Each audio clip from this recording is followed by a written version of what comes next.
सत्ता स्वार्थ के लिए हम देश का विभाजन करवा दें? इससे निम्न स्तरीय हरकत दूसरी हो नहीं सकती। और 1947 में यही हुआ था इस देश के साथ। महोदय, मैं फिर इस सदन में रखना चाहता हूं और अपने विपक्ष के मित्रों को भी, जो जाति जाति की रट लगाते हैं ना, इनको भी मैं बताना चाहता हूं, आजादी की लड़ाई में 2 दलित नेता इस देश के अंदर थे। एक बाबा साहब डॉक्टर भीमराव अंबेडकर और दूसरा श्री जोगेंद्र नाथ मंडल। ये 2 नेता थे, नेता प्रतिपक्ष में। आप चाहूंगा नोट करें और इसको, इन दोनों की कथा को सुने, क्योंकि उम्र के साथ आपको प्रवचन सुनने का अभ्यास हो रहा है। मुझे बहुत अच्छा लगा है और एक अच्छी शुरुआत है। प्रवचन सुनता भी ठीक से हूं। नहीं, मैं आपके पूरे भाषण के दौरान बैठा रहा, और मैं इसलिए बैठा रहा कि भाई एक तो आप बलिया के हैं और बीच में कहीं ऐसा ना हो कि हमारे यहां से सुरेंद्र सिंह उठ खड़े हो जाएं, तो इसलिए मैंने कहा मैं स्वयं ही यहां बैठे रहता हूं। तो मैं इसलिए बैठा रहा कि नहीं, मैं पिछली बार नहीं बैठ पाया था, इसलिए इस बार मैं स्वयं ही आपके लिए बैठूंगा। लेकिन हमें इन चीजों को जानना पड़ेगा। देखिए, सत्ताएं आएंगी जाएंगी, महत्वपूर्ण ये नहीं है। महत्वपूर्ण देश है।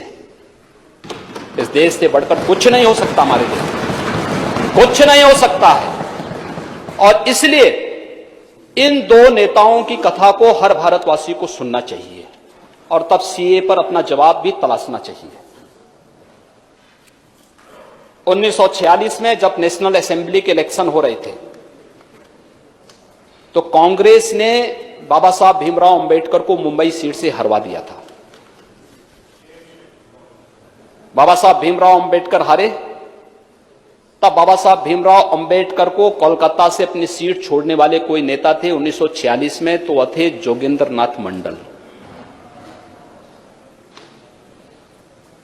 1940 के दशक में देश के अंदर दलितों, वंचितों और केवल देश ही नहीं, दुनिया की ये आवाज बने थे दोनों नेता। लेकिन 1946 में एक तरफ बाबा साहब भीमराव अंबेडकर को प्रलोभन दिए जा रहे थे।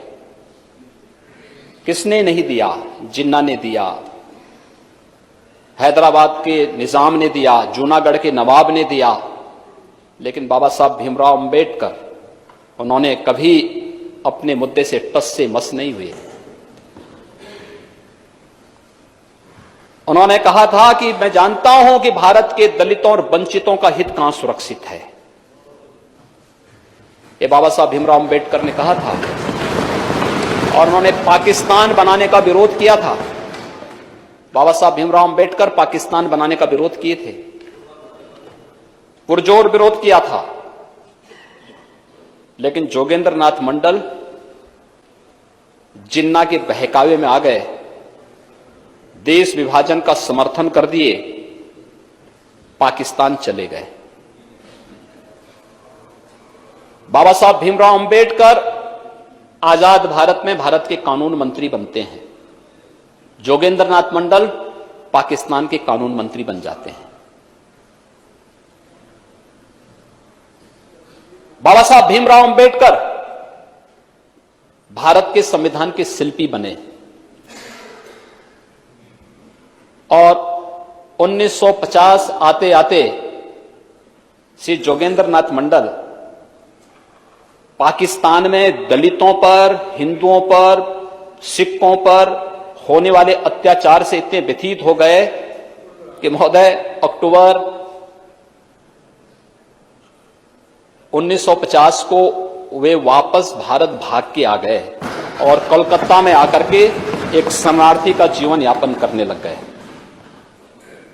1950 से लेकर के 1966 तक जोगेंद्र नाथ मंडल गुमनाम जीवन जिए भारत के अंदर, और अंत में उनकी गुमनाम मौत हो गई। कोई जोगेंद्र नाथ मंडल के बारे में वर्तमान की कोई पीढ़ी नहीं जानती होगी, कोई नहीं जानती। देश के साथ गद्दारी करने वालों को इसी प्रकार की गुमनाम मौत मरनी पड़ती है। और दूसरी तरफ बाबा साहब डॉक्टर भीमराव अंबेडकर है, भारत के संविधान के शिल्पी बने। भारत के अंदर किसी भी राष्ट्रीय नेता के इतने स्मारक और इतने स्थल नहीं होंगे। प्रधानमंत्री मोदी जी ने बाबा साहब भीमराव अंबेडकर से जुड़े हुए 5 स्थानों को पंच तीर्थ के रूप में भी विकसित कर दिया।